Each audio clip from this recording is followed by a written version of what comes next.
কুরবানি হচ্ছে মুসলমানের সবচাইতে বড় একটা ঐতিহ্য। বাংলার জমিনে কুরবানিকে নিয়ে পরশুরামের সাথে শাহ সুলতান বলকি রহমতুল্লাহের যুদ্ধ হয়েছে।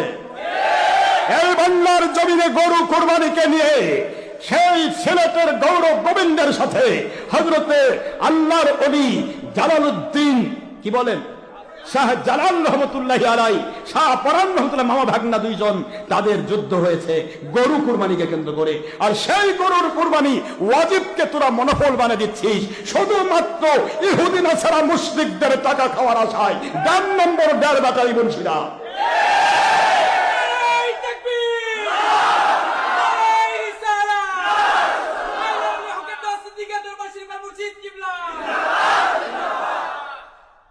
কুরবানি ওয়াজিব তার দলিল লাগবে, কিন্তু কুরবানি নফল করে দিবে তার কোনো দলিল নাই।